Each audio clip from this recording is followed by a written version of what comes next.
Ask her here, and Minister, you're very welcome to the House today, and I want to take this opportunity to wish you a really nice Christmas. I wish you and your family a very happy Christmas, and your new grandchild that you only had this year.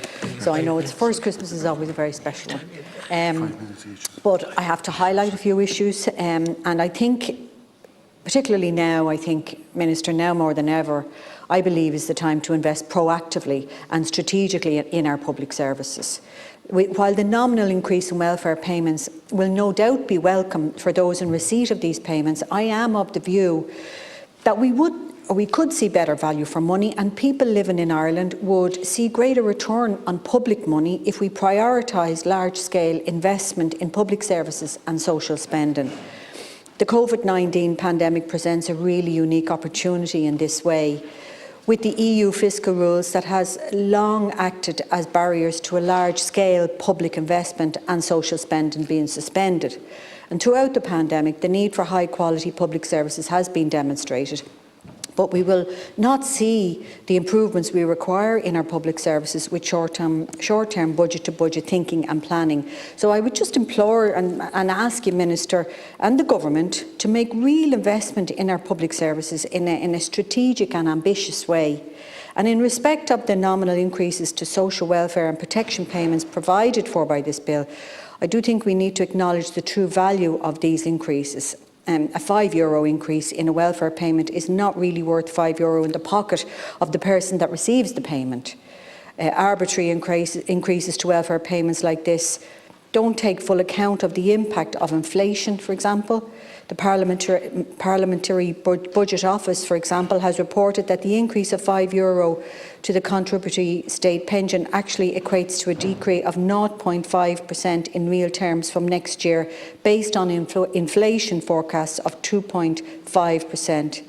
So we ought to link increases in social welfare payment to inflation, like many other OECD countries moving forward, to ensure greater equality and parity in Irish life. And additionally, while the increase to the minimum wage is to be very welcomed, it simply is not enough when the living wage in Ireland is assessed as being $12.90. A living wage is a wage which makes a minimum acceptable standard of living possible, and I think we ought to reframe how we think about the minimum wage to take account of this reality.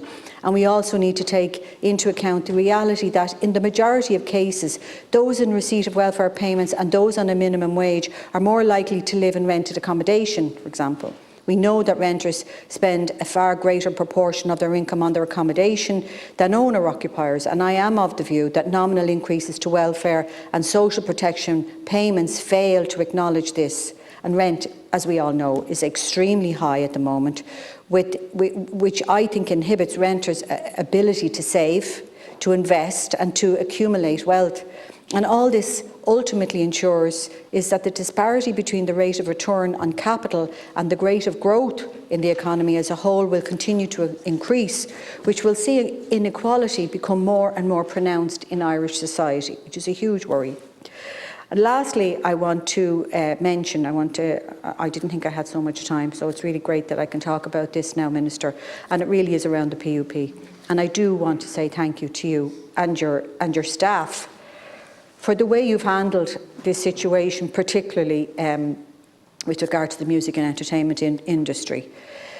I will say this, I've been working very closely with MEAI, and they are very grateful for the respect and dignity that you have given to them, and I am too, Minister. You have given them unbelievably. I know you have spoken to them, I know you've met with them, and I know your staff has been really, really helpful in this area, and I just want to acknowledge that, Minister, and it really genuinely is very much appreciated. But I have to obviously bring up the PUP and the anxiety that a lot of musicians and entertainers and people who are working behind the scenes are feeling at the moment. And you know, the PUP has been a true lifeline, as we all know, for those that found themselves out of work due to COVID-19. And I advocated recently for the PUP to be reinstated in full for workers in the music and entertainment industry who are unable to work on account of latest public health guidelines and guidance, and rightly so, those restrictions have to be there. But the reality is, Minister, it's so depressing, to be honest with you. It's practically impossible for people employed in the music and entertainment industry to work in the context of the latest public health advice. And I can't stress this enough, the whole area around the job seekers, you know, they're not job seekers.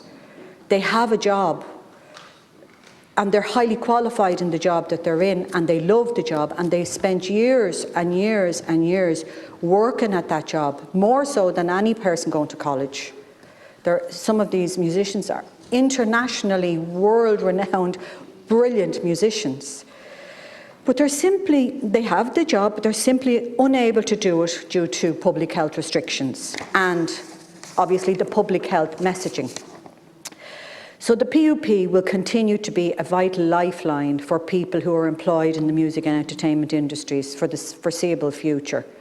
But it should be there's no doubt about it, Minister, and I really I implore this actually, is to ask you, is to restore it to the full rate of €350 for all the workers that find themselves out of work again, which is mostly musicians and entertainers, because you know, I know we have the 50% capacity thing, but there's an awful lot more musicians out there whose gigs, just at a lower level, have been cancelled, and they just don't have work. I mean, it's just very hard to sit in front of a musician, like, with tears in their eyes, and have they don't know where they're going to get the money for their Santi this Christmas, or their mortgage this Christmas, or their heating bills this Christmas. Anyway, I just think we should really, you know, reinstate that 350 for all the workers, and you know, and I do think it's a matter of urgency, especially as we approach Christmas. And I know, Minister, that you're keenly aware of the impact that this pandemic has had on the unemployed in these industries. And I just want to ask for your continued commitment to the workers in this sector moving forward. And again, I want to say thank you for the respect and dignity that you have given to them. You've no idea what that means, because they don't get the respect and dignity that they deserve most of the time, you know. And I think that's where I struggle, you know, like that.